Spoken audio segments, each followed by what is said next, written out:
Good morning or afternoon to those joining us in other parts of this country outside the Pacific Coast. Welcome to FSMA Fridays. My name is Jill Bender with Safety Chain. Delighted to see everyone logging on and joining us. For this special session, just for July, we've decided to extend it as there's been lots of questions in the last few FSMA Fridays that we thought would be important to address. So we will go ahead and dive in. Today's special topic will be talking about what FSMA compliant really means. Very excited about this extended session and for today's what should be a very interactive session today. Just a few reminders, it's FSMA Fridays. As always, we will be recording this and a link to today's session will be sent out in the next few business days. We highly encourage questions. In fact, today's session we will be answering questions as they're coming in. Pretty much. So feel free, please, to enter your questions regularly, and I'll take us out of full screen, and so you can do that very easily. As always, for privacy, you should only be able to see the panelists today, but quite a few people are joining us. Looks like we might have a record here, a number of people joining us today. And as always, with the agenda, we do have some pre-submitted questions, but we will also be talking quite a bit regarding today's topic as far as what compliant really means. So for today, FSMA Fridays, we have Dr. David Acheson with us today. Good morning. Good morning, Jill. And typically we have one person, two people, whatever makes sense for the Acheson group team, and we're super excited to have David with us this morning. So let's go ahead and get started. As we always do, we like to hear the latest and greatest that's happened with FSMA in the past month. Do share. Yeah, well, not a lot of news there, Jill, and I'm sure everybody who's on the call is tracking with me on this. Essentially, we've had very little. Just to reiterate some of the things that have happened recently, obviously the preventive control qualified individual training is off. There's lots of people doing it. There's lots of courses available. That program's accelerating. I know that the FDA has just begun some training on the animal rule. I think they were doing it this week. One of my colleagues from TAG attended that. So we'll see that coming down soon. I've seen no word on the other rules, the produce rule, foreign supply verification program in terms of training for qualified individuals. This is getting to be a repetitive statement like, well, I haven't seen any guidances and I haven't seen word of when we may get guidances.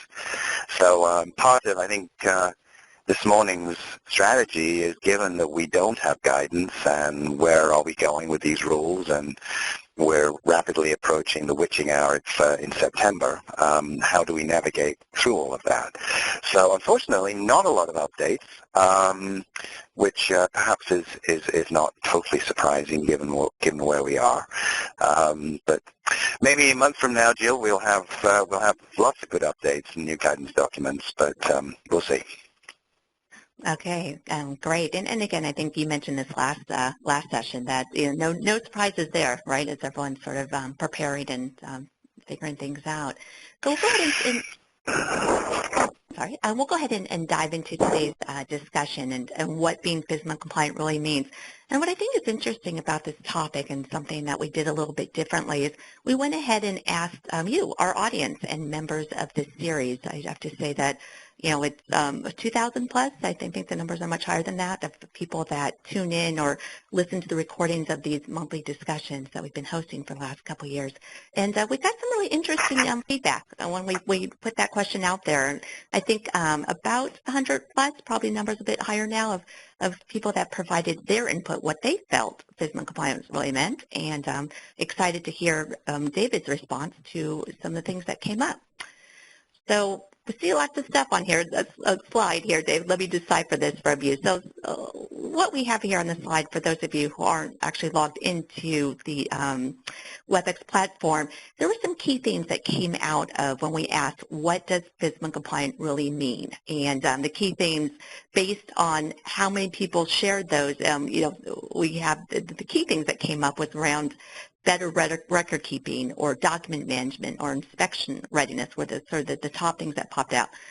Thoughts on that, David? Yeah, exactly. And I think this is a potpourri around what people are thinking in relation to FSMA.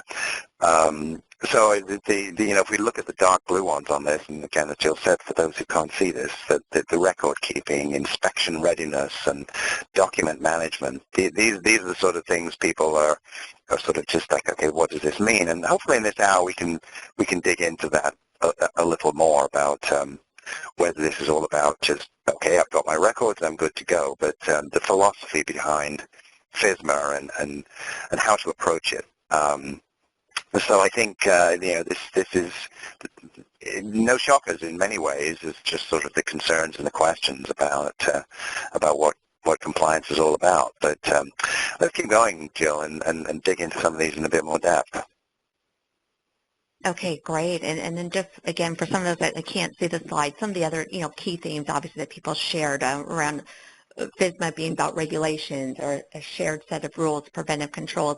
But I always thought that the third level of folks that came in as far as accountability and continuous improvement, sort of talking about sort of the overall theory behind it, right?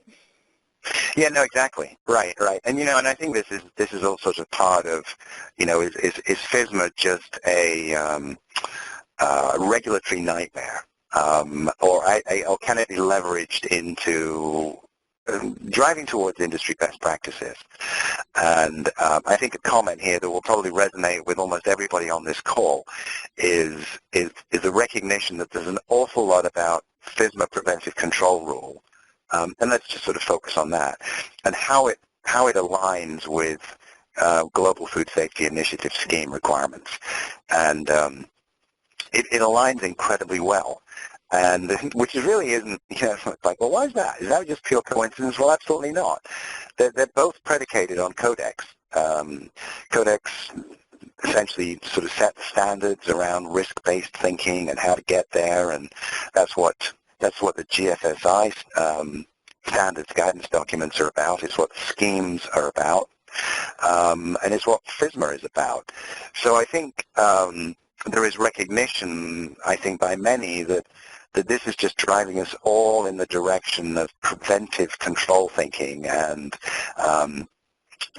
that strategy, and moving up the matrix from just being adequate to being best in class, which is absolutely what the continuous improvement is about. So I think keep in mind that some of the lift that we're all doing for FSMA, particularly in some of the really complex, challenging areas like supply chain risk control, are actually doing a heck of a lot for brand protection. And it's not just simply a cost center for regulatory compliance. Well, and I think that bodes really well into sort of the next slide we put together. Some of the other interesting ideas that were shared as part of our question that we put out to the members of this series, other ideas of what they felt was FSMA, right? And sort of the heavy lifting that you're talking about, David. Some other ideas about FSMA compliance as far as headaches or putting smaller companies out of business. I don't know if you want to comment on some of the comments that had come out of that. Yeah, I mean, these quotes are fascinating, and you're right. I mean, headaches. Well, yeah, it's created headaches because it's forcing the pace. It may not be changing the overall trajectory of all the food companies that are making food because of the recognition of many of the risks in today's environment, which are not just regulatory. But headaches is right.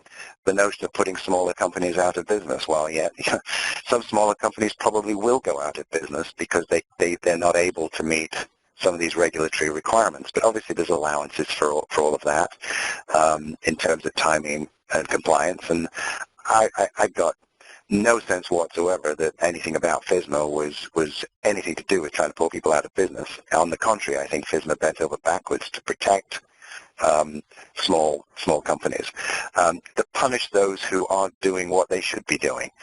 Well, FSMA isn't really going to dish out a ton of punishment, and this is getting off FSMA topic, but some of the trends that we've seen with the Department of Justice is much more about punishing those who aren't doing what they should be doing. and that's almost a sidebar conversation, and if anybody's got a question on that, we could get into it, is that if I am FSMA compliant, will that save me from a Department of Justice investigation? I mean, I don't know whether anybody out there is thinking that, but if you are, I'll pop that question and we'll talk about it. The HACCP on steroids is another keen one that comes up, is I've got my HACCP plan and I've got my prerequisite programs. Am I good to go? Am I all set? And we talked about that before, and my perspective on that is you're a long way there, but FSMA takes us the next step. It takes us looking more holistically at risks in our system, from upstream supply chain right through our manufacturing, processing, packing, or holding operation. What are those risks, and how do we manage them in a preventive control type of way? And it doesn't all fit with HACCP. An impossible standard? No, I don't think so. To some, it seems like a heavy lift, but it is driving towards continuous improvement and preventive controls. And it's not without its challenges, especially when it comes to that issue of the other one that popped up here over on the top left, of those of you who've got the deck up, being prepared for an unannounced type inspection by FDA officer. So what does that look like? What's the FDA going to expect when they walk into your facility in September this year, if you're a large company, and say, show me your food safety plan? And I think we're going to get into a little bit of that. So these are just interesting perspectives, Jill. Well, and in the interest of doing what we said we would do today, we did have one question that came in. I'm going to go ahead and interject that kind of correlates to what we just talked about. Do you know any food companies that are providing professional liability insurance coverage for their quality personnel? Wow. That's a good question, right? Let's dive in. Yeah, I'm sure some of you on this call knows that TAG works with insurance providers, but it's around product recall insurance. And I will say, let me answer this with true honesty, and that is I don't know whether this is being offered. But at a recent conversation that I was in, a recent meeting, which was actually a mixture of insurance brokers and food companies, and we were talking about risks in today's environment. That very question came up, and by some of the food companies to the insurance community, and said, do you have this? And they all looked at each other and said, I don't think we do. So my answer, based on a very small sample set, is no, I don't think it exists. But it is raising that question. It is absolutely raising that question, and what would it cost? What would it take? What would the risks be? But I'm not aware of it. But that's really a question to pose to your insurance broker. But great point. Yes, no, absolutely, and keep the questions coming in. Thank you for that. Well, moving on, and I think just one more sort of thought around the question that we posed to the series participants. There were some special comments, we'll say specific comments, that was more around what is FSMA trying to achieve, that we felt was some sort of special call-outs in regards to the overall theme and of what FSMA embodies. I don't know, Dave, if you want to chat a little bit about what the comments here are.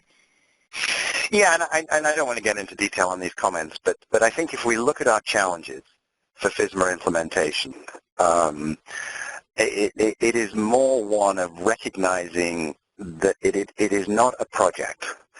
And I think if we're approaching FSMA compliance as it's a project with a beginning, a middle, and an end, and we can check project complete, we're missing the point. FSMA is about a culture shift. It is about moving philosophy, thinking, strategy in food companies from reactive to preventive. It is about looking at risk through a different lens. And I think what's what we're all focused on, and I know it's a topic, it's the subject du jour, is I need to have my food safety plan written by date certain, September this year, September next year, or whenever you do. And lots of people are focused on, have I got my food safety plan? Is it where it needs to be? And I think the key message here, Jill, is that what FSMA is trying to achieve is a philosophical shift to say, yes, we need to be looking at risks, as I've said, across our whole enterprise, and those that we deem need to be controlled for public health reasons. They need to be controlled, and how are we going to do that? That's the project part. That's the exercise. But right now, that's 90% of the focus. But 12 months from now, for large businesses who've been compliant for a year, that focus needs to switch to the flip, where 90% of the effort is put on the verification that the program is working, the maintenance of the systems, the ability to document that when you've had a situation, you've had a corrective action, and that you've gone back and adjusted your food safety plan if you need to.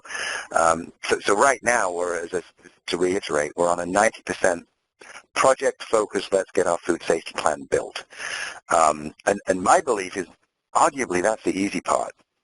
What's going to be difficult is maintaining this level of focus moving forward into 2017, 18, and beyond, as the culture of the company needs to understand, this isn't just a project with a project cost. This is a culture shift, and getting the C-suite to recognize that is going to be a key part of success. And remember that as we evolve in 2017, 18, and beyond, the FDA inspector is going to come better and better and better at this.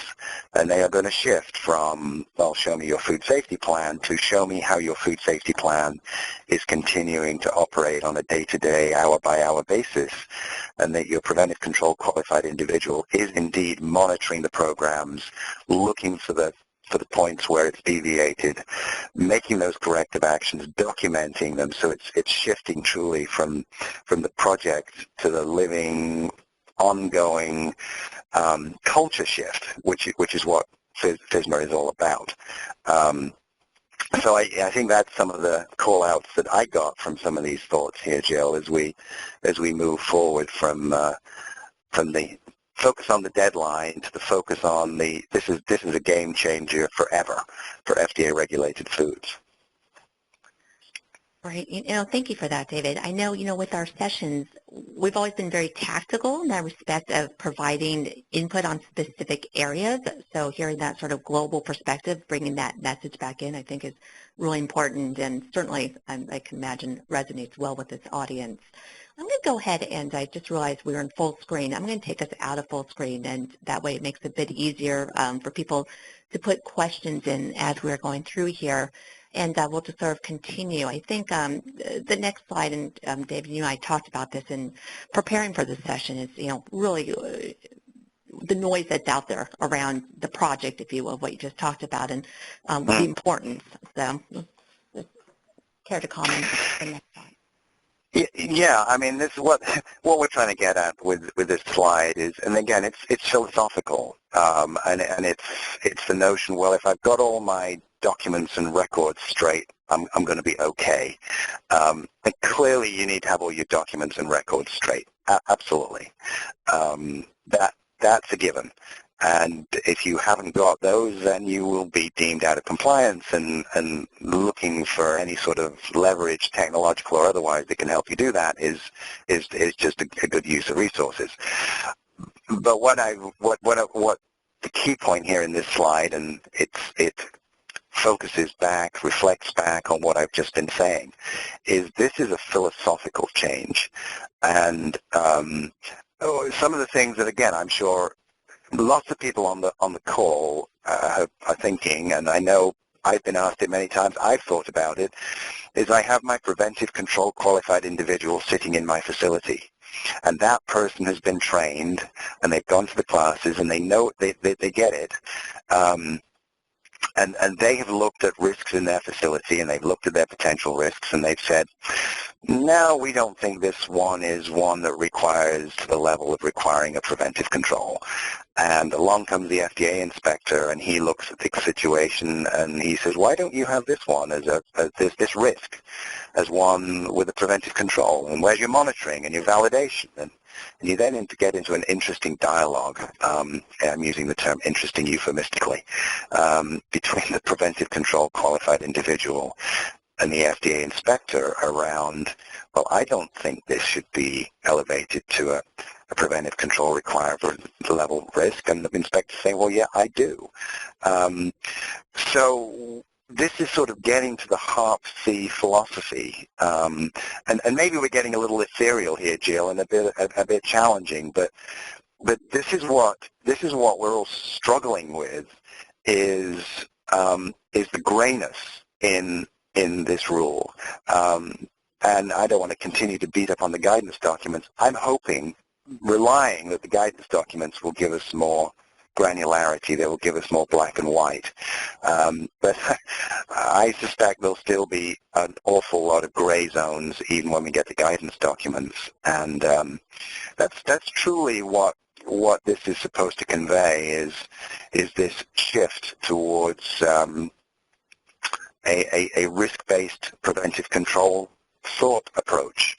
It's what GFSI is trying to do, and it's what FSMA is trying to do. And just having your records lined up isn't necessarily going to get you in the right place. But I'll tell you, if your records aren't lined up, you're in trouble. But that alone is really what I'm trying to get at with this thinking is that alone isn't enough. It really is a philosophical, game-changing type of approach, which I think people who are dialing into FSMA Fridays understand. And you know, if you're new to FSMA Fridays, then I mean that's what we're trying to focus on here. Is, as Jill said, we've been very tactical, and a little bit of this one is just maybe a bit more philosophical. But if you've got tactical questions and specific ones, then throw them in there, and we'll get all tactical on you. Back to you, Jill. Yeah, and interesting enough, and something that was specific to what you were saying, I think is a good question to ask right now to you is, Sally is asking, do you think there is any chance compliance dates will be pushed out if FDA does not supply training or guidance documents in a reasonable amount of time? What a wonderful question, and you're not the first person that's asked me that, and I would say a categorical no. And I think if we're relying on compliance dates to be pushed out, I don't rely on that at all. If they are, then that's a bonus for all of us. But no, I doubt that. And the reason I doubt that is let's look at the political landscape, to be blunt. The current administration has pushed very hard. Mike Taylor has done a heck of a job at getting these rules out the door. So the rules are out there. We've got them there. We've got dates. If they start to slide, then it opens the door to keep them sliding. And being realistic, and somebody who worked in Washington for a bunch of years, is they could slide for a long time. And I don't think that's going to happen. So that's a quasi-political answer. I think the other component to this too is that both parts of the food industry and very much the regulators just want to say, all right, let's get our teeth into this. Let's just bite the bullet and work through this together. And there are many at the FDA who are saying, yeah, we're on a learning curve. We're on a learning curve together here. And it always heartens me to hear them say that, because they recognize that the private sector is struggling with as many aspects of this as the inspectors are. Obviously, where we're concerned, I'm concerned, and I'm sure many of you on the call are concerned, is that FDA inspector who is just rubbing their hands with glee and checking his hours off to September the 18th to walk into a plant and give somebody a really hard time. I'm hoping that won't happen much, but I think it will happen. We will learn from that. So gone a little bit off topic there, Jill, but because it was a simple yes-no kind of answer, but I wanted to sort of provide my thinking why I think that's extremely unlikely. And anybody who's relying on that, don't. I think it's much more if you don't think you're going to be ready, and we may get into that in a question in a minute, but if you don't think you're going to be where you want to be by September 17th, then how are you going to handle that? I don't think it's the end of the world. The sky isn't going to fall on you, but we can share some thoughts as to how you handle that. And I'm not advocating slow down and don't be ready, but reality is we're all under pressure. There's many things going on. So a great question, and I think a lot of people have been sort of, I wonder if that's going to happen. It's like, no, I don't think so. No, it will be interesting to see, right? But I got to believe the same. Well, let's go ahead and just move on, and a couple more questions were coming in, so I'll interject them as we move forward here. But I think the idea here was with this one slide here of key to compliance is really to sort of wrap up what we've been talking about as far as that specific question, right? Yeah, right. And the keys to compliance, and this is almost distilling down what we've been chatting about for the last 20 minutes or so, is, okay, which rules are going to apply to me? We're all still looking at that. I think people generally are getting a better sense, although it's still a challenge for those in the gray zone around, I'm a farm mixed type facility, I'm a secondary activities farm, am I produce rule or am I preventive control rule, and if so, how can I justify it? Lots of people struggling with that. Pick a lane, base it on your best intuition, advice, thinking, and my advice on that one is if you're in the wrong lane, don't worry about it. Don't overthink it. And as we get guidance, as we start to see inspections, we can adjust. We can move over a lane if you're in that sort of gray zone between am I a produce rule or am I preventive control rule. Obviously, looking at the gaps where you are versus where you need to be. Leveraging your current programs, updating what you've got. If you're GFSI, you've got a ton of stuff that's going to help you. Obviously, training people, PCQIs and qualified individuals, big record-keeping requirement there, making sure everybody's plugged in. That is record-keeping as well as execution on training. Making sure the plans are being followed. As I was saying earlier, that's where the rubber's going to hit the road here, is you write the plan and now you've got to execute on it through the monitoring and the continuous improvement and managing the documentation to show that you are doing what you say you're doing. And obviously proving that to an inspector, not just, here's my plan, inspector. When the inspector says, well, show me how you've been monitoring, show me how you've been verifying that this plan is working, then you can do that. And you can get hold of your information in the time frame that's needed. And as you probably all know, you need to have your food safety plan on site and available and ready to go. But the data around it, the information just needs to be 24-hour accessible, and it can be electronic, it can be paper, and it can be remote. You just have to be able to get it within 24 hours. So those are some of the keys. And obviously these thoughts are pretty heavily preventive control rule centric, because that's the first one out of the gate. But much of this philosophy applies to produce rule and foreign supply verification program, and will apply as we dig more into FSMA down the road on sanitary transport and food defense. So back to you, Joe. Okay, great. I'm going to go ahead and put a question out there that came in a little bit around this in regards to inspectors. Well, the question said auditors, but I think we could interchange that with inspectors. Will there be enough auditors or inspectors in place, and or are they in process of training them?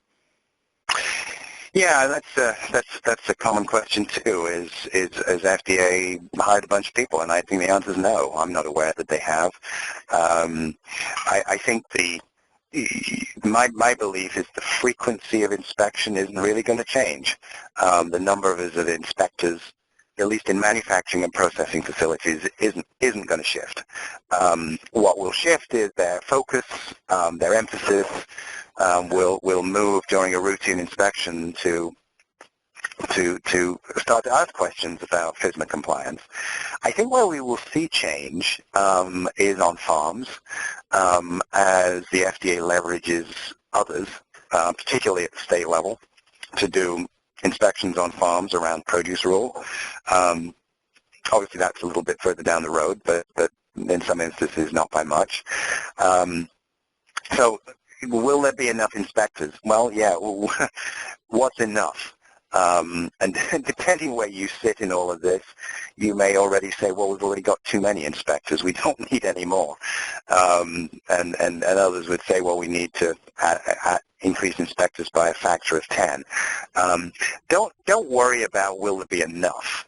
The point here is just to anticipate when an inspector does show up, and the frequency is dictated in FSMA between high risk and low risk, and we anticipate once every 3 years on average for high risk, and once every 5 for low risk as this program settles down. When they show up, they're going to be acting differently, and they're going to be asking different questions. But I don't anticipate frequency of inspection to change significantly because the resources aren't there to do it. And that's not what this is really about. Okay, great. And there is another question that did come up that I think would be pertinent to this discussion, is this train of thought. And it's just in regards to priority, right? So we talked about, the inspectors and numbers, but with that, how are they going to prioritize? So, David, the question with him, will the FDA do risk assessments to choose risky products, or I think reference more for prioritize based on previous bad actors to begin inspecting first? I think all of the above. Great question. The FISMA is pushing the FDA, obviously, to do risk-based inspections, which I think is fantastic. I'm always been a huge advocate of that. Let's put our inspectional resources where the risk is. And then how do you define that? Then obviously you can define that in a number of different dimensions. Inherently high-risk products, absolutely, makes perfect sense.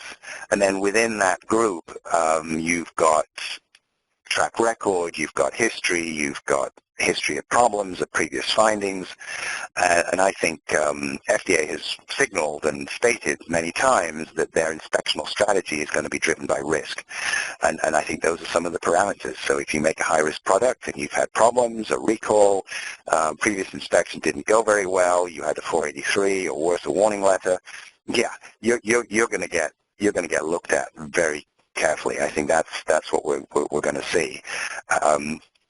And with histories like that, you're more likely to get the swabathon from FDA. They're going to come in looking for trouble, looking for evidence of failing systems, and that's how we'll see this pass out. But I don't think anybody's off the hook.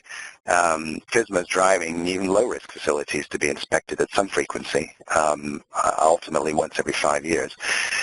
So I think that's the expectation there, Jill. And FDA signaled, yes, risk-based. Okay, great. Well, I will keep us moving along here. I know we had a couple other questions that were part of this session to begin with, and you've already sort of addressed this, but just in reference to compliance, what are some of the underlying challenges, if you want to sum that up again? Yeah, I think we have talked about this. It's like which rules apply to me? Where are my gaps? What programs do I need to change? How do I shift my HACCP thinking to HARP-C thinking? Can I leverage my GFSI documents, my GFSI certifications? And we've addressed that to some extent already.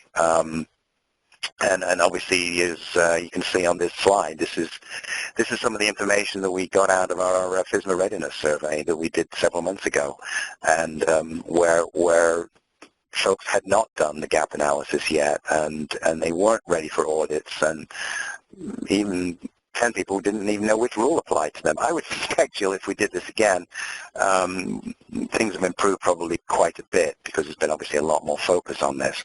But these are the challenges that I discussed, and I think I'd round this thought out by saying, as you are looking at FSMA implementation, and whether you're listening to this conversation with a view of I'm the PCQI and I've got to get my food safety plan written, I've got to get my documents lined up, or you're VP of food safety or somebody else in the organization, I think a big challenge is going to be moving from this project concept to ongoing culture shift concept. And I would urge those of you who are on the road to getting the plan written, you've got your plan written, you feel pretty good about it. If you're not having the conversations with the C-suite about how do we maintain this, because this is not just, as I said, this isn't a project, check the box, project complete, back to business as usual. No, this is going to be our big challenge 2-3 years from now, is maintaining this trajectory. Great, and there was a question that came in it couldn't have been better with what you were just saying. It was reference to how often should a gap analysis be performed? Yeah, great question. And keep in mind that FSMA tells us to check out our food safety plans once every 3 years. The term reanalysis is what the regulatory term is. So there is a regulatory requirement that once every 3 years you go back over everything and see if everything's changed. And again, this is culture shift. This is recognizing that when something changes, that's going to cause me to realize I've got a gap and I need to fix it. The key part here is having enough people to keep their eyes and ears open so that when that something changes, you go fix it. So let me give an examples of the somethings. Obviously, you're putting in a new product line.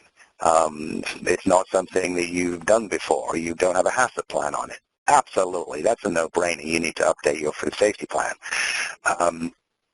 I've changed the line speed slightly on something. Does that constitute a gap that needs to be fixed? Probably not, so long as your validations are still good. If your line speed's increased and you're passing it through some sort of kill step, then again, obviously, that's something you would do through the usual course of business. Is, hey, let's make sure we haven't created a risk for ourselves. That's a gap relative to your food safety plan. Just make sure it's plugged. I've changed the supplier. I've got a new supplier come on board. Well, I do that all the time. I control that risk through my supply chain risk control. Absolutely. From a regulatory perspective, that's now a potential gap because you've now got a new supplier. Are they on your approved supplier list for your compliance with subpart G of the preventive control rule for human foods? You made the shift, you made the change, procurement's got it all figured out, you've done the audits, and just make sure that you haven't then created yourself a little gap with your FSMA compliance. This is just a great example of this culture shift that I keep beating on about as we evolve from the witching hour of mid-September through to maintenance of this program moving forward.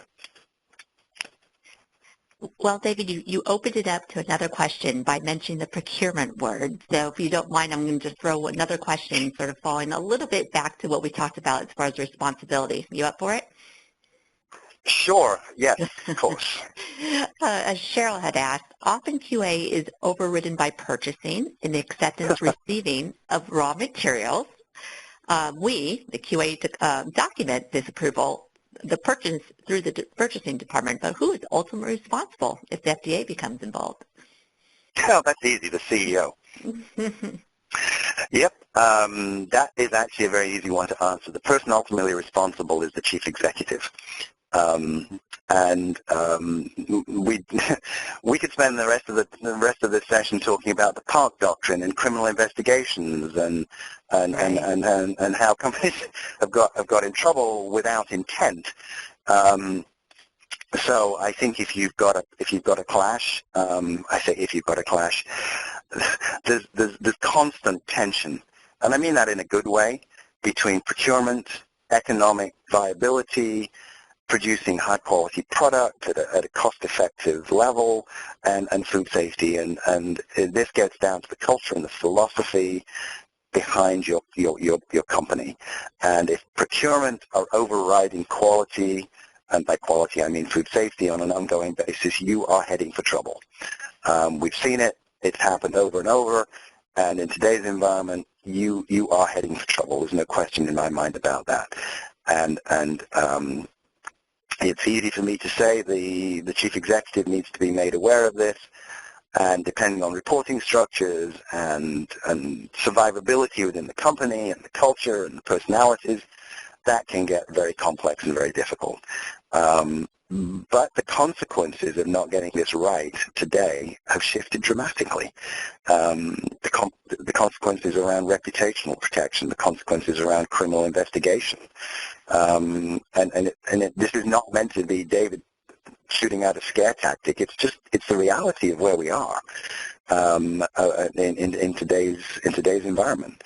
So I do understand this tension between quality assurance and procurement, and the best ways to manage that are to have those conversations, is to just talk about how risks have shifted.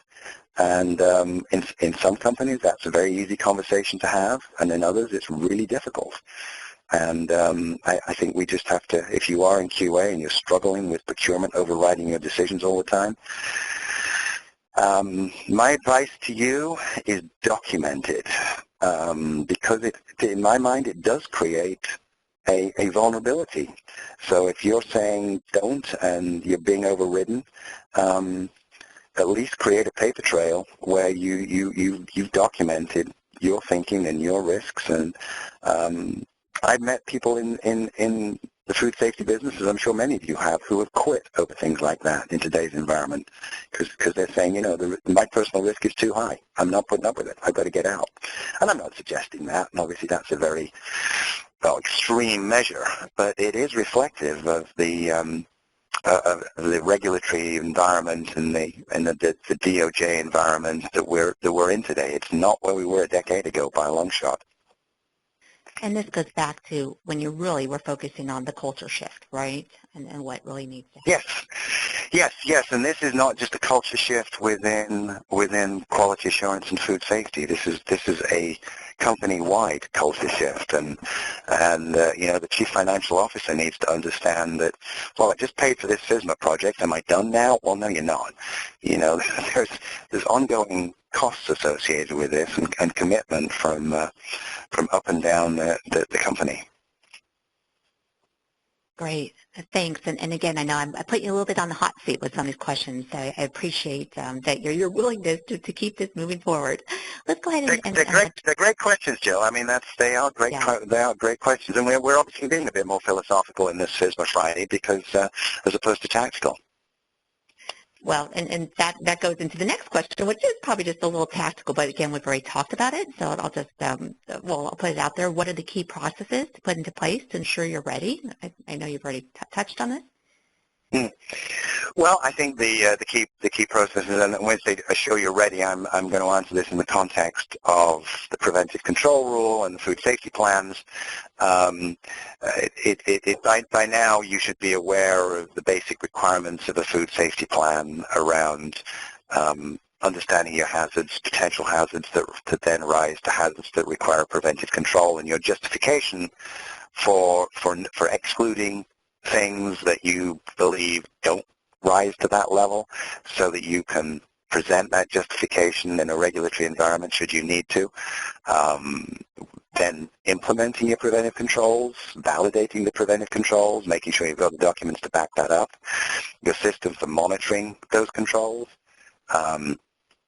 then the ongoing verification activities to ensure that they are being monitored and deviations captured and acted on through documented corrective actions, the gap analysis / reanalysis that we've already discussed, and the documentation around all of this, and then not forgetting building your supply chain control program and making sure that you've understood what you need to do for subpart G, which is, to use a technical term, a rat's nest of complexity, and in my opinion, especially when we get into letters of assurance from our customers, which is exactly supply chain, but that's a part of preventive control thinking, and making sure you've got approved suppliers only and documented them in the hazard analysis. And then obviously if you are manufacturing exposed, ready-to-eat food, again, from a practical perspective, is your environmental monitoring program where it needs to be? And I would just, as a sidebar there, Jill, we've all seen recall after recall after recall because of listeria in the last several months, Mm-hmm. and having a solid environmental control program today is more important than ever. And that's got nothing to do with regulatory compliance. It's got everything to do with brand protection. We're sort of seeing this ongoing challenge around low levels of agents for which the regulators have zero tolerance for. Mm-hmm. And so that's a bit more tactical, but those are the key components of where you need to be driving. And obviously there's parallel components for foreign supply verification program if you're an importer, for the produce rule if you're a grower or farm, and sort of looking at those tactical requirements. Absolutely. And I should mention, based on everything that's going on, we did shift the schedule for next month, and I believe it is on environmental control based on everything that is going on out there. David, there was a question that does go back to sort of the supply chain control and what you were just touching on. On this question specifically, we're having pushback from suppliers when we ask for documents to manage the supply chain control. Do you have a list of required FISMA documents? Or I'll just add on there, what should a company do? Oh, goodness. Well, if you're having challenges, you're not alone. I think everybody is struggling with this. And from a pragmatic perspective, I think when the FISMA regs were put together, somebody was not entirely tracking with consequences of some of these requirements. And companies are saying, well, we're sorry, we're not going to send you that stuff. It's proprietary information. What do you do about that? My view of that is that you need to do your best, which is a bit of a cop-out perhaps, because you say, well, don't feel truly compliant. You can do an analysis of the risks on the ingredient that you are receiving, and which you have to do. So you've got a supplier and you're receiving an ingredient. You need to do an analysis on it. Number one, you can do that irrespective of what the supplier will tell you or send you. You may be then deeming that you're controlling that risk yourself that you've identified because you're cooking a product or you're treating it in some way or an ingredient. And to me, that basically completes the loop on that. If you are receiving an ingredient that you're using in a cold press bar or some trail mix or something, and all you're doing is blending it, mixing it, creating a finished product, and you're not controlling the risk, but you've identified risks upstream. You are required to do the due diligence of getting the information from the supplier, and frankly, if this is a high-risk ingredient, you need to be making sure that supplier is controlling those risks through their food safety plans, and you may be doing that through requirement for an on-site audit from either yourself, second party, or third party. You may be doing it through a comprehensive certificate of analysis requirement, which we've talked about before in terms of making sure that those are robust. You should be doing that anyway for brand protection, irrespective of what FSMA is requiring you to do. If you feel that you've got a box check, and what I mean by that is, well, yeah, we need this document to round out our supplier approval process for FSMA, and the supplier won't send it to you, document that fact and develop a policy of essentially continuing to try to get that information. And where I'm trying to go with this, Jill, is drawing a line between when a supplier is refusing to give you something that is just a regulatory requirement, then my advice is document that you've tried and that you're continuing to try. It's all you can do, short of ditching the supplier, which you probably don't want to do. If that supplier is refusing to give you something that you truly believe is a risk-based brand protection need for you, and they won't do it, got simple advice: get rid of that supplier, because they're exposing you to a risk you don't need. And nothing to do with regulations, everything to do with protecting the brand, which, as I've said many times and will say again, in today's environment, that's the biggest headache. It's not regulations. It's reputation when you have a problem. So I'm hoping that's making sense. That is the recommendation is look at your suppliers, and if they're not giving you something that you need for brand protection, get rid of them. Get rid of the suppliers. If they're not giving you something that you need just to check a regulatory box that you really don't believe is impactful on the risks and the brand, then document that you've tried, that they haven't been forthcoming. And I would flip that argument to those on the call who are struggling with the same questions around letters of assurance from your customers. Because many companies are struggling with what do we do with that. We're sending out a product, an ingredient, which we know has not received a treatment to control a risk that we've identified, and we're requiring a letter of assurance, and customers aren't sending it. Same message applies there, is document that you've tried, document that you're continuing to try. I think some of this stuff will flesh out as we start to see enforcement, or hopefully enforcement discretion in some of these more complex areas that frankly aren't really much to do with public health. But so that's hopefully, Jill, and you and the audience and the questioner have tracked with my thinking on that. No, absolutely, because I can imagine that this comes up more often than not. Moving on, just a couple other quick questions as we sort of take here towards the top of the hour. This question often comes up, right? Is what should you do if you feel you're not going to be ready? And I think reference to what the first compliance date. Yeah, no, exactly right. And I touched on this earlier. Is if you're looking at where you are with your food safety plan and your preparations, and you think, I'm not going to be ready by mid-September. My view is obviously continue to be ready. Be prepared to have a discussion with an FDA inspector about how far you've got, and where you're chasing gaps. I mean, an obvious example is we've determined a preventive control, but we don't have it fully validated yet.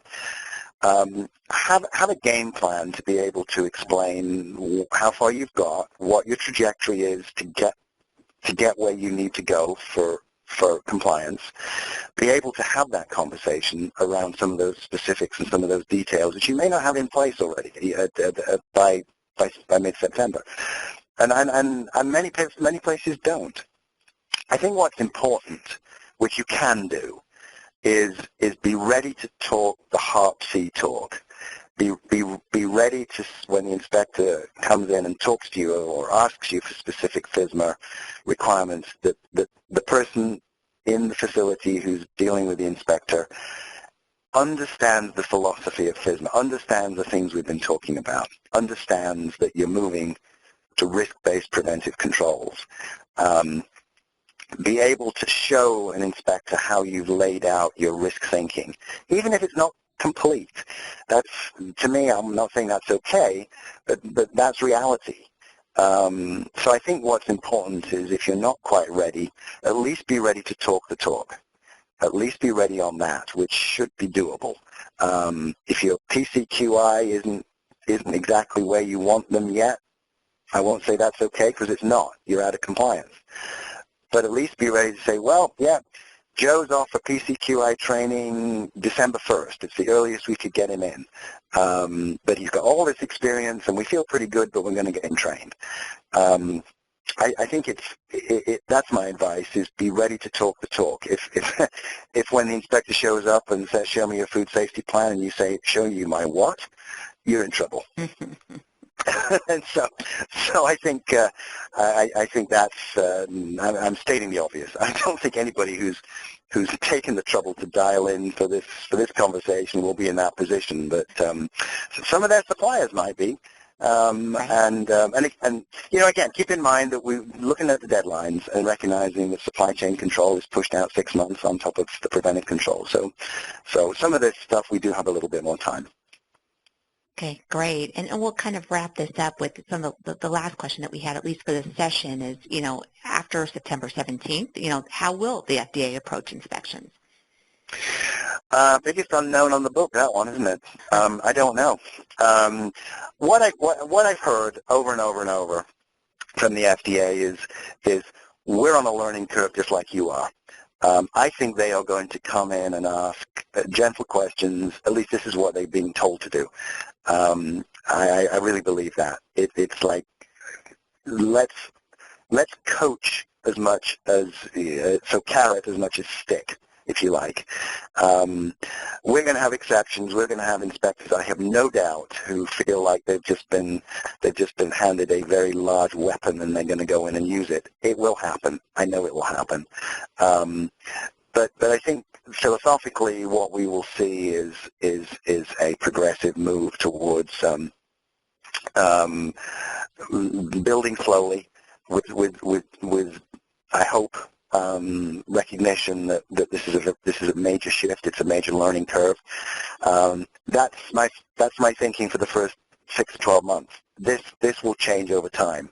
And I think one of the things that is going to be really helpful on sessions like this, where we have lots of people dialing in. When we get inspections, when the FDA shows up, let's talk about it. Let's have a forum whereby, so what do they make you do, and what do they make you do? We're going to learn by that and start to better understand what the approach that FDA is taking, what learnings we can get from this, and then leverage our food safety community to learn from each other on this, because we are all in this together. No, absolutely. I see as the shift from what is FSMA about to what's now happening within this rule is going to be important, and look forward to that continued dialogue in this format. With that, wow, this has been a very eventful hour. So some great questions that have come in. As always, there's a few that we didn't get to. I think we might be able to throw in one or two here at the very latest, very end. But of course, I'd be remiss if I wouldn't say it, but I think it's quite obvious. Obviously, Dr. Acheson and his group, the TAG team, can help you further define FSMA relevant to your company and your specific needs. And that is always a resource, and I always encourage you to visit their website to reach out. And of course, as Safety Jane, the host of FSMA Fridays, when Dr. Acheson touched about maintenance, right, not just being a project, that's what we hear continuously over with our customers and prospects alike, as why they are looking at software systems, I should say, to really help them in the ongoing maintenance of their programs. I do want to mention, as always with FSMA Fridays, we want this to be as interactive as possible, and that's why we do change the program up month to month on the topics to make sure we're addressing things.